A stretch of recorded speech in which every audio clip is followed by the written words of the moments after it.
उस्मानी सल्तनत का एक बादशाह था जिसका नाम था सुलेमान।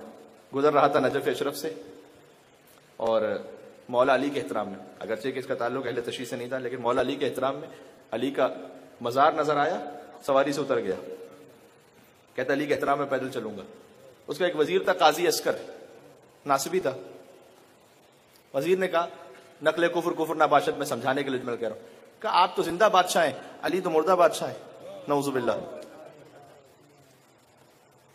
तो जिंदा बादशाह क्यों, अब मैं वो लफ्ज फिर नहीं दोहराऊंगा, क्यों उनका एहतराम करें? आपकी तो अपनी हैसियत है, आपके लिए मुनासिब नहीं है कि आप एक शख्स जो गुजर गया दुनिया से उसके एहतराम में सवारी से उतर रहे हैं। अब बादशाह के मानने को तैयार ना हो, कहने नहीं मैं अली की जलालत के सामने मैं जुर्रत नहीं कर सकता कि मैं सवारी में बैठ के गुजरूं। तो अब जो नासिबी थी ना, उसने कहा कि कुरान खोल लेते हैं।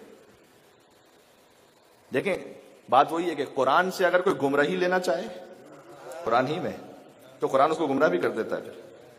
तो उसने कहा कुरान खोल लेते हैं, अगर ये जिक्र आ जाए कि सवारी पे ना बैठो पैदल चलो, कोई ऐसा इशारा आ जाए तो आपकी बात ठीक है, वरना सवारी पे बैठ जाइएगा। दिल में ये सोचा अब कुरान में कौन सी ऐसी आयत होगी जिसमें ये इशारा हो कि सवारी पर ना बैठो पैदल चलो, तो कोई भी आयत निकलेगी तो फिर इन्हें तो वापस सवारी पे बैठना पड़ेगा।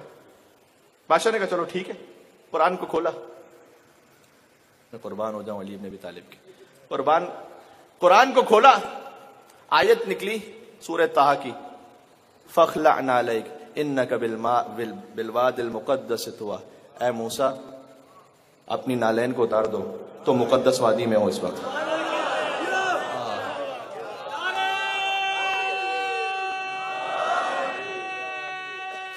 जी मिलके बादशाह ने कहा पहले तो पैदल चल रहा था, अब अली का हुक्म आ गया चप्पल भी उतार दो। नारे मिलके सलावत भेज दे मोहम्मद और आले मोहम्मद पर। अब नालैन उतार के चलूंगा। तो आपको नजफ अशरफ बार बार लेकर जाए। नजफ अशरफ में शहर के बाहर ये आयत लिखी हुई है, ये फकत तमसील नहीं है, हकीकत है। नजफ अशरफ में शहर नजफ के बाहर ये लिखा हुआ है, फखलअना अलैक अपनी नालैन उतारो, इन्नका बिलवादिल मुक़द्दस तुवा, तुम यकीनन मुक़द्दस वादी में हो। और इसका एक जाहिर है कि ये नालैन उतार दो, एक हकीकत है इसकी, जब अली के दर पे जा रहे हो हर किस्म की कसाफत को उतार के जाओ, हर किस्म की नजासत कसाफत जो कुछ रिस्क है उतार के जाओ। अब तुम अली के दरबार में जा रहे हो, युतहिरकुम तथहीरा का दरबार है, ठीक है ना। आयत आई फखलअना अलैक। अब मैं क्या अर्ज करूं, बस इतनी बातें होती हैं कि लोगों से हजम नहीं होती। अब इससे ज्यादा और क्या क्या, अभी तो ये तो बोल इब्तिदाई बातें हैं।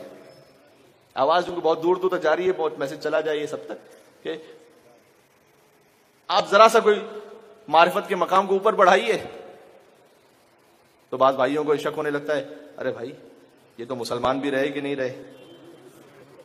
जनाब हसनैन अकबर साहब के बकौल, कोई काफिर कोई मुशरिक कह रहा हो जब मुझे, क्या बताऊं लुत्फ कैसा इस तरह के जीने में। अगला मिसरा कहूं आप कबूल करेंगे, क्या बताऊं लुत्फ कैसा इस तरह के जीने में, लोग तो लफ्जों का हैदर सुन के दुश्मन हो गए।